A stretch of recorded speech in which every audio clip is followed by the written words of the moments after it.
कामचोर देवरानी।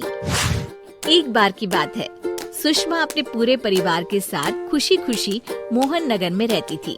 उसकी 2 बहुएं थी, पल्लवी और शिवानी।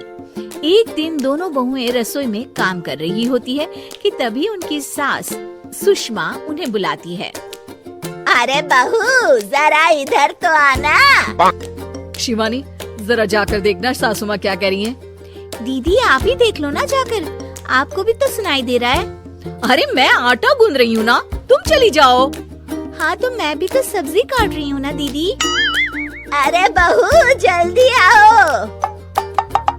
ओह, ये तो जाएगी नहीं। मैं ही जाकर देखती हूँ कि क्या करना है। पल्लवी सुषमा के कमरे में जाती है। जी मम्मी जी, क्या हुआ? शाम को घर पर कुछ मेहमान आने वाले हैं, तो तुम अच्छा सा खाना बना लेना बहू। ठीक है मम्मी जी, आप बता दीजिए क्या क्या बनाना है और कितने लोग आ रहे हैं। सुनील की मौसी जी और उनका पूरा परिवार आ रहा है। कुल मिलाकर 3 लोग और हमें मिलाकर हुए 9 लोग। तो अभी से ही तैयारी करना शुरू कर दो।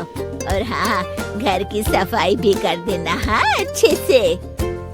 जी मम्मी जी, सब काम हो जाएगा, आप चिंता मत कीजिए। पल्लवी शिवानी को घर में मेहमान आने वाले हैं इसके बारे में बताती है। क्या 9 लोगों का खाना बनाना होगा, घर की सफाई करनी है? बाप रे, सासू माँ ने तो हमें घर की नौकरानी ही समझ कर रखा है। ऐसा नहीं बोलते शिवानी, हम इस घर की बहू हैं और घर के काम करना हमारा फर्ज है। दीदी तो है ही सासू माँ की चमची, जब देखो सासू माँ सासू माँ। मैं तो इतना सारा काम नहीं करने वाली। हाँ। शिवानी कपड़े लेकर गमला साफ कर रही होती है और चक्कर आने का नाटक करने लगती है। मेरा सर चकरा रहा है। तभी वहाँ पल्लवी और सासू माँ जाते हैं। अरे बहू, क्या हो गया तुम्हें? मम्मी जी, बहुत तेज सर में दर्द हो रहा है। तुम एक काम करो शिवानी, आराम कर लो। नहीं नहीं दीदी, घर में मेहमान आने वाले हैं, मुझे आपकी मदद करनी चाहिए। अरे कोई बात नहीं शिवानी, तुम आराम कर लो, मैं सब काम कर लूंगी। ठीक है दीदी, अगर आप इतना कह रही हैं तो आराम कर लेती हूँ। शिवानी आराम से अपने कमरे में मैगजीन पढ़ रही होती है। इसे कहते हैं आराम की जिंदगी। इतना सारा काम। चलो सारा काम खत्म हो गया, शिवानी को देख आती हूँ। शिवानी अपने कमरे में ईयरफोन में गाने सुनते सुनते सो जाती है और उसके साइड में मैगजीन भी रखी होती है। पल्लवी वहाँ आ जाती है और वो सब देखती है। ओहो, तो मतलब सब काम चोरी का बहाना था। अभी बताती हूँ इसको। घर का सारा काम मुझे करना पड़ा और ये महारानी यहाँ मैगजीन पढ़ रही है, गाने सुन रही है। पल्लवी रसोई से एक प्लेट और चम्मच लेकर आती है और शिवानी को थाली बजाकर उठाने लगती है। शिवानी अचानक से उठती है। उठ गई महारानी, गाने भी सुन लिए, मैगजीन भी पढ़ ली। तुम तो बहुत बड़ी झूठी निकली शिवानी। तुमने सर दर्द का बहाना बनाया ताकि काम करने से बच सको। हाँ बनाया बहाना, तो क्या करती, इतने सारे काम करती। मुझे कोई शौक नहीं है चापलूसी का।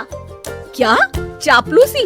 तुम्हें लगता है कि मैं सारे काम चापलूसी के लिए कर रही हूँ? और नहीं तो क्या। तभी वहाँ सासू माँ आ जाती हैं। अरे बहू, वो लोग बस आने ही वाले हैं, तुम तैयारियां कर लो। जी सासू माँ, तुझे तो मैं बाद में देखती हूँ। सब खाना खाने बैठते हैं और खाना शुरू करते हैं। तभी सुनील की मौसी बोलती है। वाह भाई वाह, खाना तो बहुत ही अच्छा बना है सुषमा जी, एक एक चीज में क्या स्वाद है। ये सुनकर शिवानी मुंह बना लेती है। उसे अपनी जेठानी की इतनी तारीफ रास नहीं आती। आपकी बहुएं तो बहुत ही अच्छा खाना बनाती है। हाँ बनाती तो दोनों ही अच्छा है, पर आज ना ये सारा खाना बड़ी बहू ने बनाया है। छोटी बहू की तबीयत ठीक नहीं थी, सो इसलिए। मानना पड़ेगा सुषमा जी, आपकी बड़ी बहू तो बहुत ही गुणवान है। पल्लवी की तारीफ सुनकर शिवानी को जलन होती है। पल्लवी ये सुनकर खुश हो जाती है और शिवानी की तरफ देखकर उसे चिढ़ाती है। कुछ देर बाद मेहमानों के जाने का वक्त हो जाता है। मौसी जी सबके लिए उपहार लाई होती है। वो सबको शगुन के पैसे देती है और अंत में पल्लवी के पास आती है। तुम्हारे लिए शगुन का लिफाफा तो है ही, पर बहू तुम्हें एक और उपहार भी मिलेगा इतना अच्छा खाना बनाने के लिए। मौसी अपने सोने के कंगन निकालकर पल्लवी को पहना देती है। ये लो, ये मेरे मनपसंद कंगन है, अब से ये तुम्हारे हुए। धन्यवाद मौसी जी। ये देखकर शिवानी तो पूरी तरह से जल जाती है और गुस्से से रसोई में चली जाती है। तभी वहाँ पल्लवी आ जाती है और उसे अपने कंगन दिखाने लगती है। देवरानी जी, अब आपका सर दर्द ठीक तो है ना? मुझे लगता है कि अब सर दर्द शुरू हो गया होगा आपका।